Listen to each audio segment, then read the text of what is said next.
अगं तू तू तू इकडे कशाला आली माझ्याकडं? मग कुणाकडे जाऊ मी? अगं तुझं लग्न झालंय, तू माझ्याकडे कशाला आली? मला ते फोन आलता ते विजयाचा, ते म्हणे तुझ्या मामाची पोरगी पळून गेली आणि ती तुझ्याकडे येणार आहे, आणि त्याचा बाप आणि भाऊ मारायला येतील. हा मग खरंच ते अरे हे बघ मला ना तिकडं नाही राहायचंय. माझ्या नवऱ्यापाशी मी ना खूप वैतागली अरे त्याला. हे बघ आपलं प्रेम होतं ना रे आधीपासून आणि तू असं का बोलतोयस आता? अगं मी तुला बोललो होतो आधी, लग्न कर, आपण लग्न करू, पण तू ऐकलं का माझं? अरे बाबा मी मस्त ऐकत होते. मला पण इच्छा होती ना तुझ्यासोबत लग्न करायची, पण माझ्या बाबांनी नाही लावून दिलं. त्याला मी काय करू? तेव्हा जर पळून गेलो असतो ना आपण, ही वेळ नसती आली तुझ्यावर. आणि आता हे बघ, आता काही फायदा नाही तुझा माझ्याकडे येऊन. माझं लग्न झालेलं आहे, माझी बायको आहे घरी.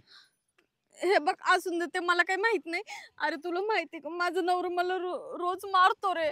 कधीच माझ्या मनासारखं नाही वागत आणि खूप खोटं बोलतो. रोज दारू पितो रे तो. आणि तुला माहिती त्याला बायांचं पण खूप नाद आहे रे. तू सांग मी कसं राहू शकते असं? अगं ते सगळं ठीक आहे, पण आता काही फायदा होणार नाहीये. तुझा बाप आणि भाऊ मला मारून टाकते बरं का, तुला सांगतो मी. तू तू जाय बरं, तुझ्या पाया पडतो मी. नाही हे बघ मला तुझ्यासोबत ना लग्न करायचं. लग्न?